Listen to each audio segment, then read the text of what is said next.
광화문 집회에 참석하지 않은 교역자가 목회하는 교회는 사회적 거리두기 2단계가 해당이 없어 대면 예배 드려도 된다고 그렇게 어제까지도 이야기가 됐었는데, 오늘 시에서 공문이 왔어요. 그래서 비대면 예배로 전환을 하라고 그렇게 공문이 왔는데, 우리도 잘 아는 것처럼 교회는 주일마다 주된 시간을 가지기 때문에 돌아오는 주일서부터 비대면으로 전환을 하도록 합니다.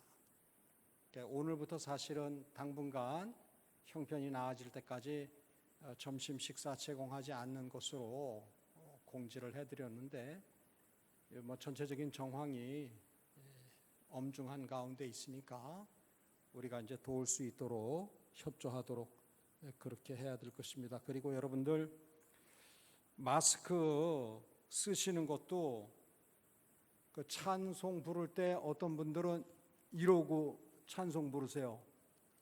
근데 이래 하면 안 됩니다. 그리고 찬양대도 이렇게 하고 하는 분들이 좀 보이는데, 여러분들 콧 잔등까지 완전히 잘 올려야 돼요.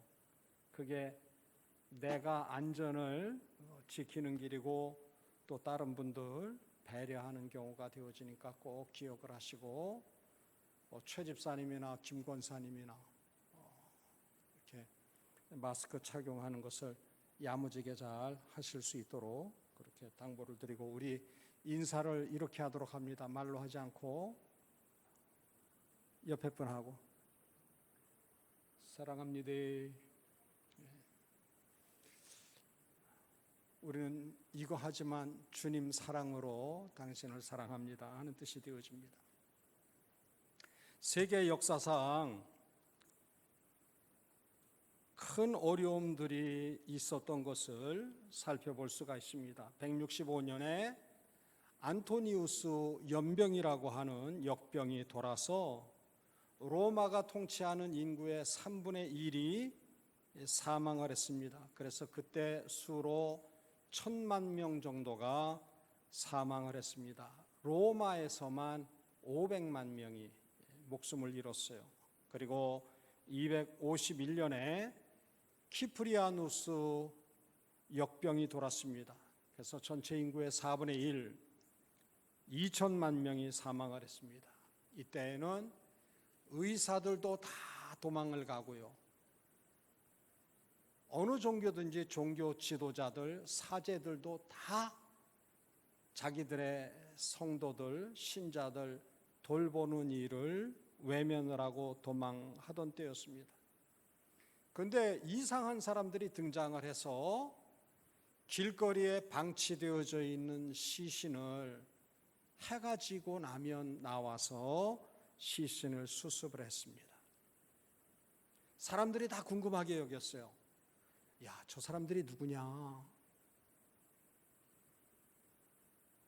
카타콤베에서, 지하 동굴에서 신앙생활하던 초대 그리스도인들이 해가 지고 나면 검은 복장으로 길에 흩어져서 아무도 관심 두지 않는 길가에 방치되어져 있는 시신들을 다 수습을 하는 그러한 선행을 행했어요. 그래서 사람들이 그 이후로 어떠한 분위기가 조성되었느냐, 다른 종교 이교도들에 대해서는 배척을 하는 거예요. 외면하고 등을 돌리는 거예요. 그런데 기독교에 대해서는 우호적인 생각들을 가지고 있었어요.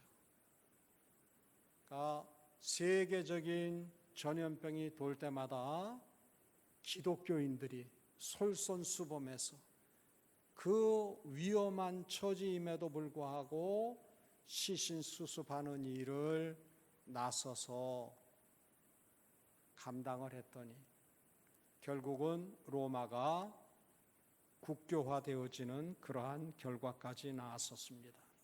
14세기에 페스트 흑사병이 돌았어요. 그래서 세계 인구의 6천만 명이 사망을 했습니다. 이거 6천만 명은 세계 인구의 5분의 1이었어요. 그래서 농노들의 숫자가 급감하고 중세 봉건 사회가 붕괴되어지고 도시화와 근대 자본주의가 자리매김이 되어지면서 르네상스가 발현이 되어졌어요.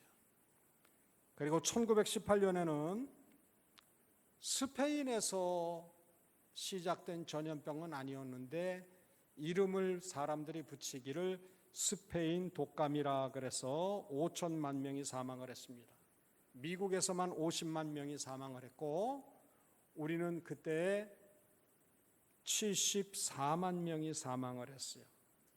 스페인 독감이라고 하는 용어조차 없이 우리가 그때 사용한 용어는 무원형 독감이라 그러한 용어를 사용을 했습니다. 그래서 이렇게 전 세계적으로 큰 어려움이 있어서 그때 당시에 1차 세계대전으로 아주 혼란하던 때였는데 스페인 독감 때문에 1차 세계대전 자체가 종식이 되어졌습니다. 미국 같은 경우에는 노동력이 급감을 하니까 결국은 산업화로 전환이 되어져서 이때부터 미국은 글로벌 선진 산업 패권국이 된 것을 살펴볼 수가 있습니다. 우리가 지금 경험하고 있는 코로나는 2020년 1월 11일에 중국 우한에서 처음으로 사망자가 발생을 했습니다. 그리고 3월 11일에 WHO에서 글로벌 팬데믹이라고 선언을 했습니다. 그리고 5월 11일에는 확진자가 400만 명이고 사망자가 30만 명. 8월 11일에는 확진자가 전 세계 2천만 명에 사망한 인구가 80만 명입니다. 여러분들 질병을 분자 단위로 분석을 하는 이 시대에 전 세계적인 공포감이 비행기는 항공편은 결항이 되어지고 국경들마다 폐쇄되어지고 교육과 경제에 있어서 큰 변혁이 일어났습니다. 충격이 너무나도 큰 경우였습니다. 사실은 이 시대의 흐름을 판단하고 있는 전문가들이 이제는 교육도 교수가 학생들을 앞에 놓고 강의하는 이런 전통적인 교수 방법을 가지고는 안 된다. 원격 강의가 되어져야 된다. 영상으로 수업이 이루어져야 된다 그랬는데 이 교육자원부가 고집을 부려서 그러면 그중에 15%만이라도 대면 교육을 할 수 있도록 해라 그렇게 고집을 부리고 있었었는데 코로나 덕분에 그러한 주장이나 생각조차 아예 다 말살되어진 그러한 형편인 것을 살펴볼 수가 있습니다. 세계가 커다란 변혁을 겪고 있어요. 이것은 사회적이고 문화적인 현상이 아니라는 얘기입니다. 얼마나 이 변화가 크냐? 100년 동안에 진행될 수 있는 변화를 우리는 코로나 이후 몇 개월 사이에 겪고 있다고 하는 겁니다. 그래서 사람과 사람이 대면하는 것 자체를 꺼려하게 됐어요. 회사 생활에 있어서 근무도 재택근무로 돌아갔어요. 여러분들 예전에는 어때요? 건방지게 어디 집에서 업무를 봐. 회사 나와서 그만 엎드러지더라도 쓰러지더라도 회사 나와서 일을 해야지 이러던 시대였어요. 그런데 이제는 재택근무가 당연한 현상이 되어졌습니다. 화상회의를 할 수밖에 없어요. 구글 같은 경우에는 벌써 여러 해 전부터 화상회의를 합니다. 그런데 우리는 어때요? 건방지게 어디서 지가 앉아가지고서는 동격으로다가 그러고서는 회의를 해. 그 앞에 서가지고 그래도 업무 보고가 있어야지 되지. 그래서 우리 한국 사람들 같은 경우는 그런 것에 대해서 아주 거부감이 커요. 그런데 지금 코로나 덕분에 뭐 화상회의를 안 할래야 안 할 수 없는 그러한 형편이 되어졌습니다. 쌍방울 같은 경우에는 회사의 영업사원이 지금 시대가 어떤 시대인데 매장에서 물건 판매하는 패턴으로 갑니까? 이제는 회사의 전체적인 흐름을 온라인 판매로 시스템 전환을 해야 됩니다. 그리고 회사에다가 제안을 한 거예요. 그런데 회사의 이사들이 모여가지고 회의를 하면서 야, 우리 이 친구가 어떤 생각을 가지고 있는지 한번 물어보자. 그래서 영업하러 바깥에 나가 있는데 연락이 와가지고 회사에 들어갔더니 자기에게 그럼 네가 가지고 있는 생각을 회사를 위한 제안을 얘기를 해봐라. 그래서 자기가 평소에 느꼈던 것을 다 얘기를 했더니 그러면 이 회사 사장 해라. 그래가지고 대표이사가 40대 연령에 지금 쌍방울 주식회사 사장을 하고 있어요. 전형적인 판매 형태를 가지고는 오늘 같은 시대에는 도무지 발전을 기대할 수도 없는 그러한 형편이 되어졌다고 하는 겁니다. 사회의 디지털화가 가속화되어졌어요. 요즘 말로 하면 4년 정도 우리가 한 4, 5년 정도 사용했는데 4차 산업혁명이라고 하는 이 단어가 실생활이 되어졌다 하는 겁니다. 교회 생활에도 많은 변화를 가질 수밖에 없어요. 온라인 예배로 소통이나 몰입도가 감소되어져 있어요. 왜? 시선과 시선을 마주하면서 그리고 대면한 가운데 예배를 드려야지 성이 차는데 화면으로 예배를 드리게 되니까 소통이 없잖아요. 교감이 없잖아요. 몰입도도 떨어져요. 그래서 영상 예배 드린다고 하면 한 20분 정도 지나고 나면은 그리고 그 횟수가 반복되면 어떤 현상이 있느냐? 처음에는 정장 차림으로 다 화면 앞에서 예배를 드려요. 근데 보는 사람이 없거든. 목사가 어떻게 하고 있는지, 여러분들이 어떻게 하고 있는지를 보지를 못하니까 그 다음서부터는 편한 복장에다가 아니면 침대에서 잠옷 차림으로 그러고 이제 화면으로 예배를 드려요. 주부들 같은 경우에는 처음에는 화면에 앞에 앉아가지고 예배 드리다가 이제 할 일 다 하는 거예요. 주방에서 설거지하면서 그냥 한두 번 이렇게 시선 두고 이러는 식으로 오며 가며 그러고선 듣고 화면을 보는, 그래서 몰입도가 감소되어지는 것을 보게 되어집니다. 대면을 하지를 않으니까 공동체성이 약화가 되어져요. 그래도 서로 얼굴이라도 보면서 한 주간의 형편을 나누고 또 식당에서 식탁을 나누면서 또 이런저런 기도 제목도 나누고 그래야 되는데 공동체 교제 자체가 아예 이제 생략이 되어집니다. 그리고 신앙의 개인주의가 더욱더 가속화되어져요. 이제는 전도를 할래야 전도할 방법이 없어요. 제가 도시에 있을 때도 웬만한 아파트 단지 같으면 아파트 통로 들어가는 데부터 벌써 통제가 되어지죠. 내가 방문하려고 하는 그 집에 벨을 눌러서 그 집에 사람이 버튼을 집에서 눌러줘야만 출입문이 열리고 그러는 경우에 가서 한두 집이라도 전화를 하면 벌써 경비가 쫓아 올라와요. 뭐 하는 거냐? 나가세요. 추방을 당한 경우였는데 이제 사천도 아파트 문화 자체가 이제 그런 식으로 돌아가는 거예요. 지금 우리 교인들이 KCC 분양받아서 이사들을 하는데 거기는 벌써 지하 주차장에 차를 대고 집에 들어가려면 센싱을 하고 그러고 통과해야 돼요. 임의대로 출입할 수 없는 그러한 경우가 되어져 있다는 얘기입니다.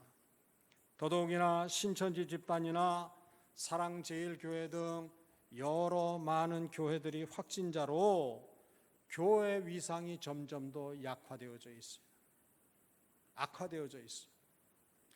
사실은 코로나가 이렇게 한번 요란했지만 전 세계적으로 9월 초가 되어지면 코로나가 다시 한번 유행할 것이다 그렇게 다들 예견을 하고 있었는데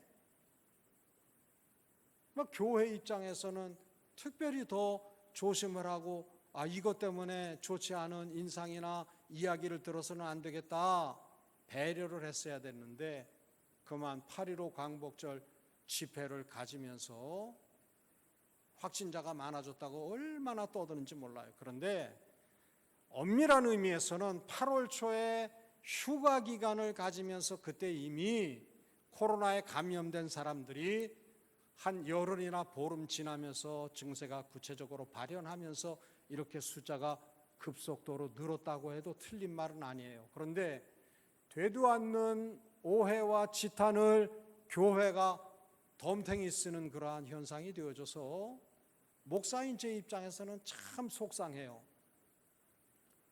뱀보다 더 지혜롭게 어려운 때일수록 처신을 해야 되는데 그만 본인이 이거다 싶어서 그만 생각과 주장을 굽히지를 않아가지고 안 들어도 되는 혹독한 소리를 얼마나 듣는지 몰라요.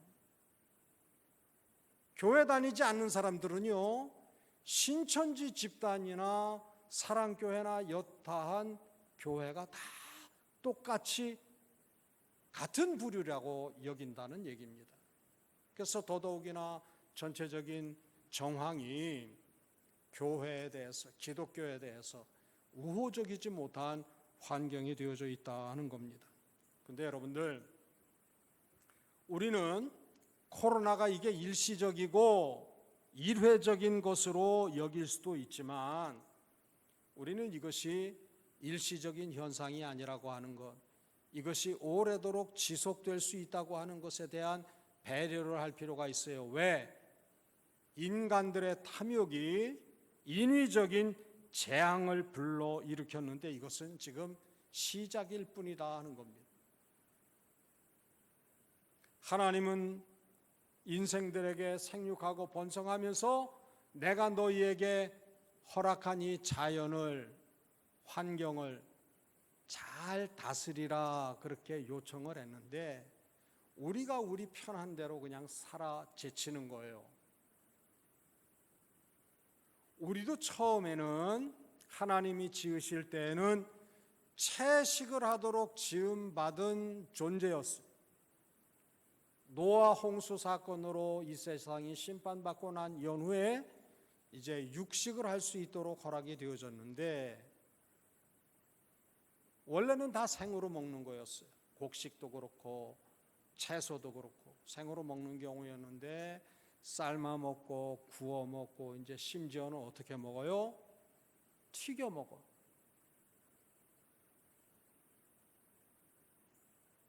하나님이 지으신 창조 질서를 역행하는 행동을 인간들이 탐욕으로 말미암았어. 먹는 것, 식도락을 즐기는 것은 괜찮은데 그것이 도가 지나치면 그것도 하나님이 가증히 여기는 게 되어지는 거예요. 몸에 좋다고 그러면 우리네들은요 별별 걸 다 먹어요. 곰발바닥도 먹죠. 원숭이 골도 먹죠. 제비집도 먹죠. 별 희한한 걸 다 먹어요. 야생에서 생활하는 야생 동물들도 말이죠. 몸에 좋다고 그러면 막 거리낌이 없이 부지런히 열심히 잘 먹어요. 근데 그 결과로 인간이 숙주가 되어지는 그러한 모습이 되어졌죠. 사람들이 고기를 즐기니까 고기를 만들어내야 되는데 그 양이 제한되어 있어 놓으니까 어떻게 하는 거예요? 가축 공장을 만드는 거예요. 닭을 풀어놓아서 기르고 키워야 되는데 가두어서 태어나서 죽을 때까지 다리가 끼워진 상태에서 알을 부지런히 낳다가 정한 때가 되어지면 덩치가 되어지면 그냥 털이 뽑히고 식탁에 올라가죠. 여러분 소들도 돼지들도 다 똑같은 처지예요. 풀을 먹고 커야 되는 가축들을 빨리 몸집을 키워야지 많은 양의 고기를 얻을 수 있어가지고 동물 살점이나 뼈를 분쇄한 것들을 사료에 섞어가지고 먹이니까 광우병 같은 병이 생기는 거예요. 사람들의 탐욕에 의해서 스스로만 망가지는 것이 아니고 가축들도 동물들도 자연들도 다 탐욕에 가득 찬 인생들 때문에 말로 표현할 수 없는 고통을 신음을 하고 있다고 하는 사실입니다. 여러분들, 자연 생태계의 파괴가 어느 정도냐? 환경이 좋지 않아도 다시 복원될 수 있는, 회복될 수 있는 능력이 있는데 그 한계를 넘어갔을 때 그러한 표현을 해요. 터닝 포인트라 그래요. 용수철이, 스프링이 힘이 주었을 때 눌렸다가 다시 복원되어지고 제 형상을 가져야 되는데 이게 제 형상을 회복하지 못하고 그냥 끊어지고 파괴되어지는 형편이 된 거예요. 회복 능력을 자연이 가지고 있는데 그 임계치를 넘어서 가지고 이제는 회복 불능의 상태가 되었다고 하는 사실입니다. 작년 가을에 각 분야의 전문가들이 한국에 모여서 전 세계적인 팬데믹을 얘기를 했어요. 지금 이 상태로 가다 보면 시뮬레이션을 하니까 얼마 되지 않아서 전 세계가 큰 재앙에 휩싸일 것이다. 그렇게 의논을 한 지 넉 달밖에 되지 아니해서 코로나 사태가 되어진 겁니다. 실제가 되어진 거예요. 이렇게 될 것이다 라고 예상을 했는데 그것이 4개월 만에 현실로 다가와 가지고 만약에 전 세계를 휩쓰는 질병이 등장하게 되어지면 우리나라는 병상이 몇 개냐, 얼마만큼이나 환자를 수용할 수 있냐, 이런 것을 데이터를 뽑고 있는 중에 코로나 사태가 선수를 친 거예요. 그래서 지금은 내년 여름이면 백신이 개발돼서 공급된다고 하는데 여러분들 기억을 하세요. 비정상적인 상황은 이제 계속 되어질 것이라고 하는 것을 생각을 해야 돼요. 지금 코로나19에 대한 백신이 개발되고 나면 내년 여름쯤 돼서 코로나 변형되어진 것이 생겨서 또 그것을 대처할 수 있는 백신을 또 만들어야 되는 이러한 계속 악순환이 계속 되어질 거라고 하는 것입니다. 우리가 함께 받들어 읽은 본문 열왕기상 8장 37절 말씀 우리 같이 함께 받듭니다. 만일 이 땅에 기근이나 전염병이 있거나 곡식이 시들거나 깐부기가 나거나 미뚝이나 황충이 나거나 적국이 와서 성읍을 에워싸거나 무슨 재앙이나 무슨 질병이 있든지 막론하고 아멘. 여러분들 37절 말씀 중에 3종 세트가 지금 오늘 세계가 걷는 형실이 되었다 하는 겁니다. 여러분들 기근, 우리는 지금 물폭탄 때문에 수해 때문에 지금 정신이 없지만 중부 유럽이라든지 러시아 곡창지대는 100년 만에 처음으로 혹독한 기근을 겪고 있다고 하는 사실을 우리는 생각을 해야 돼요. 기근뿐만 아니고 지금 전염병, 여러분들 1월 11일, 3월 11일, 5월 11일, 8월 11일 여러분들 첫 사망자가 생기고 WHO가 글로벌 팬데믹을 선언을 하고 5월 10일이라는 확진자가 400만 명의 사망 30만 명, 8월 11일에는 확진자가 2천만 명, 전 세계 사망 인구가 80만 명, 이 얘기를 드렸죠. 인류 역사상의 가장 큰 팬데믹이에요. 이제는 우리의 생활이 한 50% 정도 비정상적인 생활이 계속될 것이다, 이 정도가 아니고요. 이제는 비정상 생활이 100% 계속될 것이라고 서울대 한 교수는 얘기를 해요. 메뚜기 떼 같은 경우에 아프리카와 중동을 거쳐서 인도 지역과 그리고 히말라야를 넘어서 중국 일부 지역까지 메뚜기 떼가 곡식들을 다 전멸을 시켜버렸어요. 기근이 있거나 전염병이 있거나 메뚜기 떼로 말미암아서 고통을 겪게 되거든. 여러분들, 솔로몬이 성전을 완공하고 난 다음에 봉헌 예식을 치르면서 하나님 앞에 올려드린 기도의 내용이 오늘의 지금 현실이 되어져 있습니다. 하나님의 뜻을 붙잡고 순종하지 아니한 인간의 탐욕으로 말미암아 스스로가 뿌린 씨, 부메랑이 돼서 이제는 인류를 위협하고 있다고 하는 사실입니다.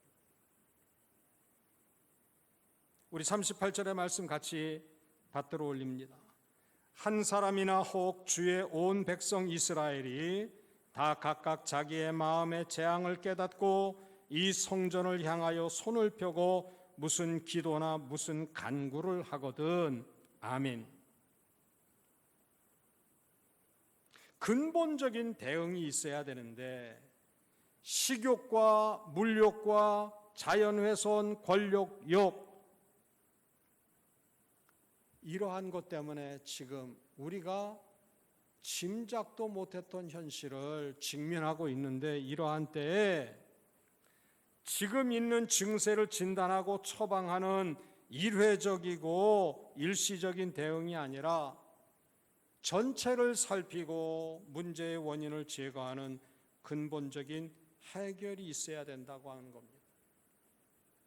오래전에 박정희 대통령 시해 사건이 있었을 때 언론이나 세상은요, 야 이제 권력의 중심이 어떻게 돌아가겠느냐, 이동하겠느냐, 이것 가지고 막 요란할 때 영적인 분별력이 있는 교회 지도자들은요, 나라와 민족을 위해서 기도했어요. 왜? 한국 교회가 교회 구실을 못하고 휘청거리고 있을 때마다 국가적인 큰 어려움이 있었어요. 4.19 바로 전에도 교회들이 두 조각이 나는 일이 있었어요. 5.16 당시에도 12.6 당시에도. 교회 역사를 연구하는 이들은 신앙의 시선으로 보는 거예요. 교회가 교회답지 못할 때 교회가 몸담고 있는 사회가, 그 국가가 하나님의 심판을 받는 거예요. 누구 보고 정신 차리라고? 깨어 있어야 할 하나님의 백성들로 하여금 얘들아 너희가 정신 차려야 지금 이 나라가 겪고 있는 문제에 회복의 은혜를 누린다. 치유의 은혜를 누린다. 제발 정신 차려. 이 사인이에요.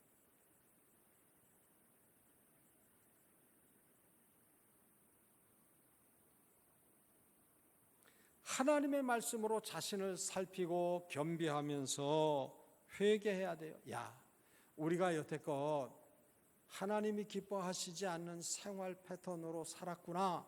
그러면 생활 방식을 뜯어 고쳐야죠. 쉽게 편하게 살 수 있던 방식에서 좀 불편하더라도 자연을 보존하기 위해서 대가를 치르고 희생을 해야 되는데 지금 당장 편하고 싶다 이거예요. 조금만 더우면 그저 그냥 집집이 에어컨 돌아가는 소리가 요란해요. 그 소리 듣고 싫어서 이제 무풍 에어컨도 나왔습니다만은 조금만 추우면 집집이 다 군불을 떼요. 히터를 돌리고. 제가 우스갯소리로 그런 얘기 하잖아요. 에어컨 끄고 몇 날 안 돼서 뭘 켜요? 히터를 켜. 이제 그런 생활 패턴이 됐어요.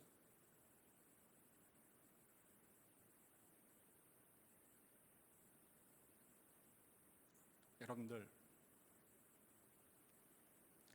우리나라만 해도 해마다 여의도 면적의 24배에 해당하는 산림이 훼손을 당해요. 편하자고 즐기자고. 전 세계적으로는 그 면적이 어마무지해요.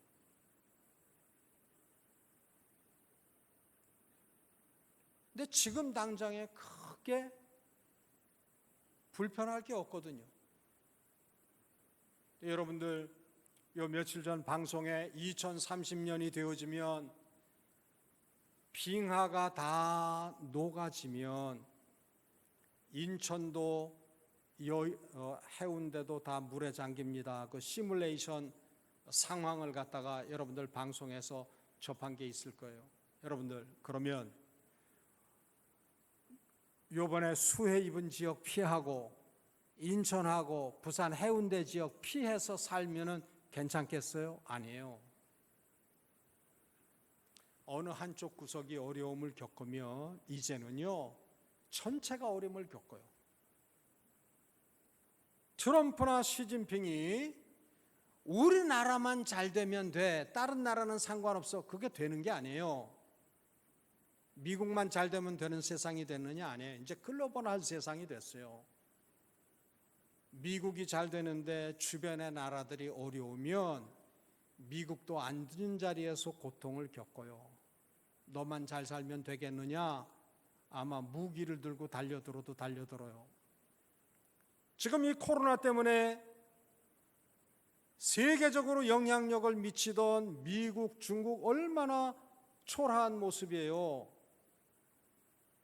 사망자도 말도 못하게 많고 국제기구조차도 제 기능을 지금 못하고 있잖아요. 반기문 총장이 유엔의 수장으로 있을 때에는 전 세계 기후협약이라도 만들어 놨었는데 그것조차도 트럼프가 우리는 그거 빠진다 그래가지고 유야무야 되어졌죠. 이렇게 전 세계적인 어려움을 겪고 있는데 이 어려움을 주도적으로 해결할 수 있는 그 어떤 국제기구도 그 어떤 세력도 없어요. 대안이 없어요. 하나님은 말씀하세요. 대안은 누구라는 얘기예요? 하나님의 뜻을 알고 피조물이 하나님께로부터 맡은 사명이 무엇인지를 자각하고 있는 그리스도인들이 이 운동을 벌여야 된다는 거예요. 자연을 보존하고 생명을 중시하는 그러한 삶의 자세를 자신들뿐만 아니라 가족들뿐만 아니라 주위 사람들, 회사의 동료들에게, 지역의 이웃들에게 공감대를 가지고 같이 이 문제를 대처할 수 있도록 안내자가 되어야 된다는 것. 거룩한 의미에서 선동자가 되어야 된다는 거예요. 되도 않는 건 막 선동하고 바람몰이하고 이러는 게 아니라 거룩한 부흥을, 하나님이 기뻐하시는 진정한 회개의 운동이 일어날 수 있도록 성도들이, 신앙 공동체가 이 일에 앞장서야 된다는 거예요.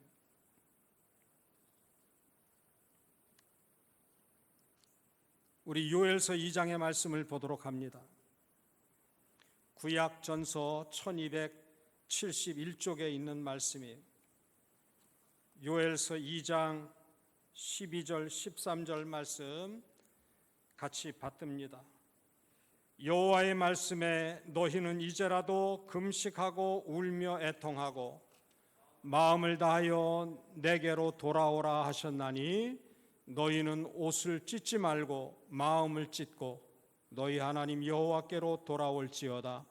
그는 은혜로우시며 자비로우시며 노하기를 더디하시며 인애가 크시사 뜻을 돌이켜 재앙을 내리지 아니하시나니. 아멘. 재앙을 내리셨을지라도 하나님은 신속히 돌이키세요. 왜? 사랑하는 자녀들이 어려움을 겪는 것을 차마 두고 보지 못하시는 분이 이레로우시고 자비로우신 긍휼이 많으신 하나님이시기 때문에 탐욕에 사로잡혀 있는 우리 인생들이 우리의 죄성을 철저히 십자가에 못 박아 없애는 그러한 운동을 가져야 돼요. 여러분들, 코로나는 단순히 질병의 문제가 아니에요. 코로나는 성도들에게 하나님의 은혜를 회복할 수 있는 기회라고 하는 사실입니다. 그래서 예배에 대한 생각의 변화가 있어야 돼요.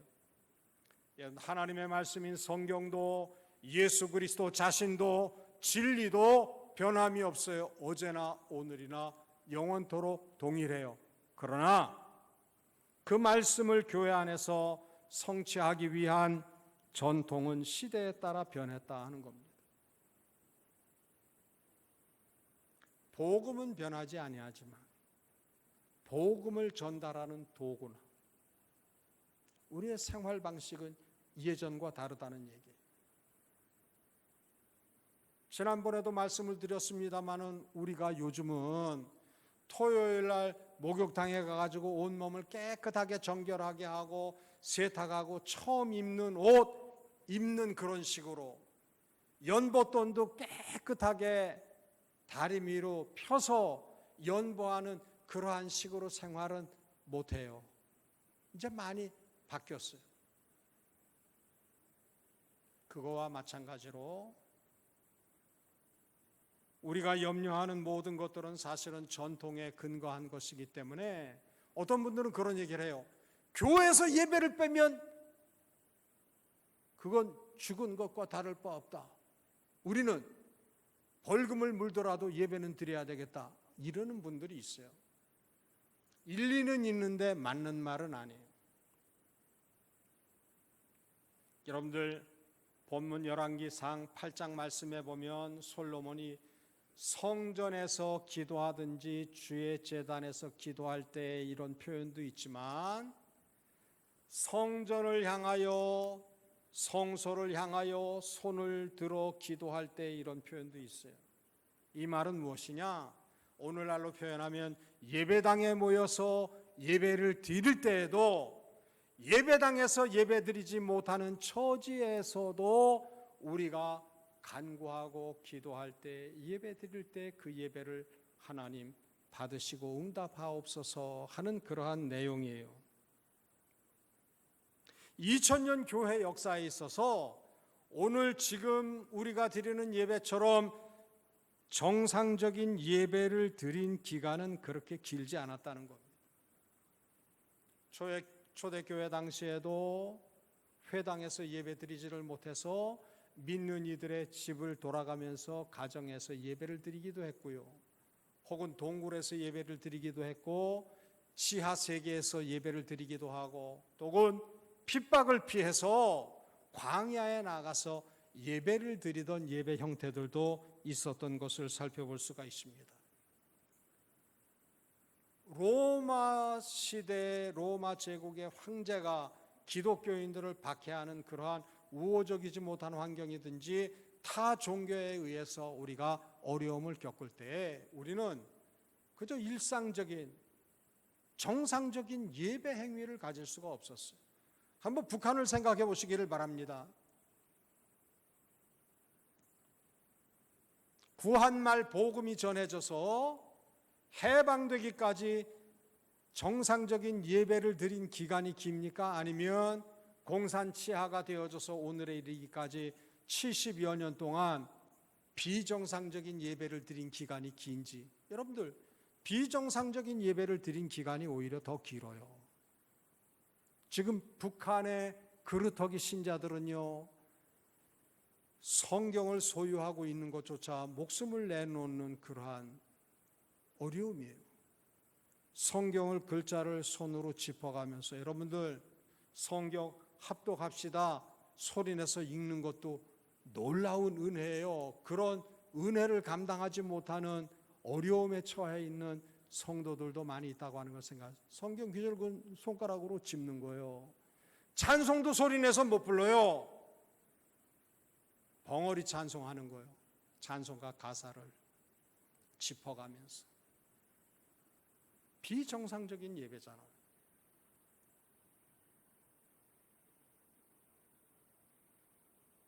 여러분들, 중국의 기독교 역사가 1400년이 되었는데 중국 교회가 정상적인 예배를 드린 기간은 그 1400년 동안의 극히 짧은 기간 동안만 정상적인 예배를 드렸고 나머지는 다 비정상적인 예배를 드렸어요. 문화혁명 당시에는 예배 행위 자체를 가질 수가 없었죠. 지금은 또 십자가가 철거되어지고 교회 건물이 파괴되어지는 그러한 시진핑에 의해서 핍박을 겪고 있는 그러한 중국 교회들을, 성도들을 우리가 생각을 해볼 필요가 있어요. 대면해서 예배를 드릴 수도 있지만 대면하지 아니한 예배 형태를 가질 수도 있다. 말씀은 불변이지만 전통은 시대를 따라서 옷을 갈아입었어요. 우리가 이걸 생각을 해야 돼요. 구약시대 이스라엘 백성들은 하나님을 배웁는 장소가 성전이었어요. 그런데 바벨론의 포로로 잡혀갔어요. 성전은 다 무너졌어요. 이스라엘 백성들이 그때 하나님에 대한 고백이 바뀌었어요. 하나님은 성전에만 계시는 분으로 여겼는데 포로 생활을 겪으면서 하나님은 사랑하는 자녀들이 있는 그곳 어디서나 함께 하시는 분이라고 하는 편만하신 하나님에 대한 고백을 비로소 가지게 된 거예요. 우리가 예배당에서 드리는 예배만 하나님이 받으시는 예배고 우리가 스크린을 통해서 온라인을 통해서 드리는 예배는 하나님이 받지 않는 예배다, 이렇게 규정 짓지 마세요. 여기 와서 지금 이렇게 앉아서 예배를 드려도 예배 마치고 나면은 점심시간에 누구를 만나고 무슨 일이 계획되어져 있는데 거기에 몰두하고 거기에 몰입하고 있다고 하면 그 예배는 하나님이 기뻐하는 예배가 아니에요. 그러나 예배당을 떠나서 한 주간 생활하는 중에도 늘 있는 곳에서 주님을 중심하고 성령님의 인도함을 받으면서 성령과 진리이신 예수 그리스도로 삶으로 예배를 드린다고 하면 그 예배는 하나님이 기뻐 받으시는 예배가 된다고 하는 사실이에요. 여러분들, 영상 예배를 드리게 되어지면 이제 변화를 가져야 돼요. 설교를 30분씩 하고 그러면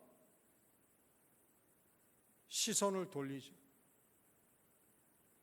아이들 같은 경우는 한 5분 정도면 벌써 몰입도가 완전히 다 파괴되어져요.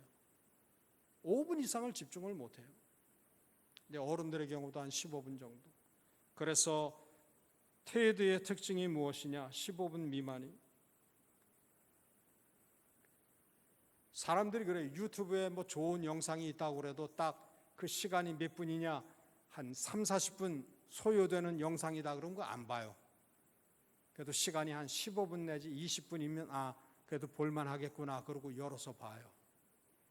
그러니까 영상 예배를 드리게 되어지면 영상 예배 드리는 시간 자체가 단축이 돼야 되죠.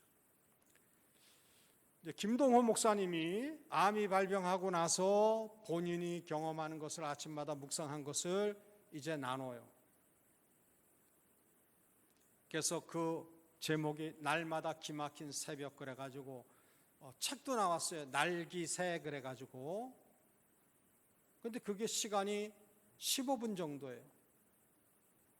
전국에 있는 성도들이 관심 있는 분들은 한 15분 정도 시간이니까 그 영상에 몰입을 해서 은혜를 감당할 수가 있죠. 여러분들, 그래서 온라인 예배를 드리게 되어지면 그 예배 시간이라든지 그 영상을 어떤 식으로 채워가야 되겠는가 하는 것에 대해서 사실은 그런 솜씨가 있는 분들은 좀 관심을 가지고 제안을 해 주시면 좋아요. 그리고 이렇게 살기 어려운 때에, 경제적 위기의 때에 우리는 어떠해야 되느냐? 사회적인 약자들, 소년소녀 가장들, 독거노인들, 노숙인들, 탈북인들, 영세 자영업자들, 그리고 기저질환이 있는 분들, 이런 분들의 염려를 덜어줄 수 있는, 우리 교회나 나는 어떤 식으로 주위에 그런 분들을 섬길 수 있을까? 여기에 대한 배려와 관심이 있어야 돼요. 야, 나 살기도 힘든데 그러지 마세요. 내가 어려울 때에도 나보다 더 어려운 이들을 긍휼히 여기면 그 사명을 감당할 수 있는 복을 하나님께서는 허락해 주세요. 제가 자주 얘기 드렸어요. 거지가 부잣집에 가가지고 밥 얻어먹는 법이 없다. 또 다른 가난한 사람의 집에서 밥을 빌어 먹어요, 거지가. 그 이치를 우리가 생각을 해야 됩니다. 야, 나도 살기 힘든데 뭐 누가 주위 사람 신경 쓸 겨를이 어디 있어? 이런 생각 가지지 마세요. 나도 어려운데 참 나보다 더 제도적인 도움을 받지 못하는 이들을 어떻게 하면 내 형편에서 도울 수 있을까? 그것을 생각을 하면서 관심을 가질 수 있어야 됩니다. 여러분들, 코로나는요, 교회와 성도들에게는 좋은 기회예요. 사회가 어려움을 만나면 수용성이 증가가 되어져요. 복음을 받아들일 기회가 되어진다는 거예요.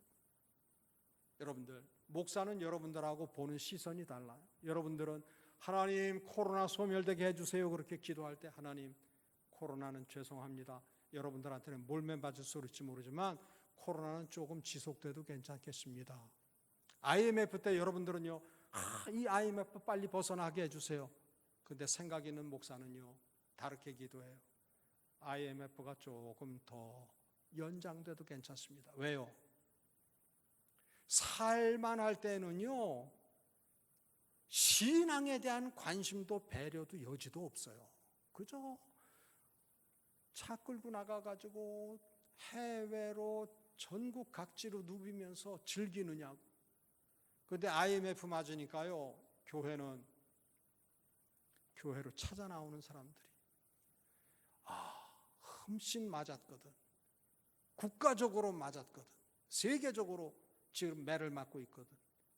그러니까 수용성이 증가하는 거예요. 한 달의 통계를 보면요, 미국에 지금 성경 구입률이 말도 못하게 상승했다고 그래요. 우리도 이러한 것을 복음 증거의 기회로 잘 선용을 해야 되는데, 안타깝게도 신천지와 같은 사회에 말이죠, 근심을 안기는 그러한 일을 갖다가 일부의 교회들이 만들어가지고 목사 입장에서는 참 속상해요.